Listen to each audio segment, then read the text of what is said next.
ibihe byiza kuri wowe udahwema kudukurikirana umunsi ku wundi n'iby'agaciro. Komeza uzajye dukurikirana, natwe ntabwo tuzahwema kuguhereza imari nziza cyane uzagenda ukunda ndetse ukanishimira. Icyo usabwa ni kimwe gusa, kora subscribe kuri channel ya Nzuri Market, ubundi uzajya ubona izindi mari zose tuzajya tugenda dushyira kuri channel yacu umunsi ku wundi. Company yacu yitwa Nzuri Business Group Limited. Tuba tugufitiye imari nziza cyane, yaba inzu zikodeshwa, inzu zigurishwa, ibibanza ndetse n'indi mitungo yose itimukanwa. Mu gihe wakenera kugura umutungo utimukanwa, uzatekereze Nzuri Business Group Limited imbere cyane, ubundi uze tukwereka ahantu heza cyane kandi ku mafaranga atari menshi cyane.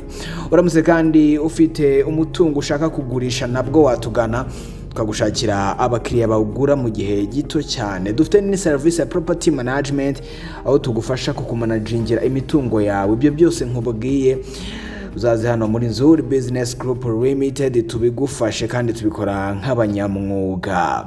Uyu munsi rero tugufitiye inzu nziza cyane igurishwa, iherereye Kimironko hafi ya kaburimbo imanuka kuri Kigali Parents. Ngiye kuyigutembereza mwereke ubwiza bwayo, ubundi mu gihe wayikenera ndibuze kuguhereza nimero munsi, ubundi uzaduhamagare tuyikugezeho ujye kuyirebera nawe ubwawe. Iyi nzu iri muri quartier nziza cyane, ni inzu ifite ibyumba bine binini cyane, ikagira toilette eshatu, ikagira salon ndetse na salle à manger.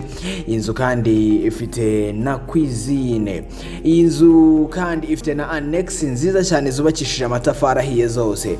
Inzu kandi ifite parking ndetse na jardin bihagije. Ni inzu nini cyane nkuko muri kubibona ku mashusho, ifite ibyumba bine binini, toilette eshatu, salon ndetse na salle à manger, ikagira ndetse na cuisine. Igiciro cyayo ni miliyoni 90, ariko dushobora no kuganirwaho. Uramutse ushaka ibindi bisobanuro kuri iyi nzu, wahamagara 07882667 cyangwa hamagara 0788230123. Ushobora kandi no kudusanga aho dukorera, ni ku Muhima hafi y'inyubako yaho zikoreramo ya Mahaneza neza. Ugeze kuri Feruje zo ku Muhima itubona inzu y'amatafari ahiye yanditseho Shema House, aho ngaho niho dukorera.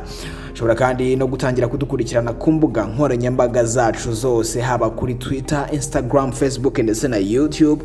Wandika Nzuri Market ubundi ugatubona aho hantu hose, ndetse abariho n'indi mitungo myinshi igiye itandukanye. Rero ujya aho dusure ubundi ubone n'izindi mari nyinshi zigiye zitandukanye. Twitwa Nzuri Business Group Limited. Ni kazi cyane muri Nzuri Business Group Limited, umukiriya ugeze iwacu aba ari umwami. Komeza rero kugira ibihe byiza, ndetse komeze no kugira umunsi mwiza. Ni kazi cyane.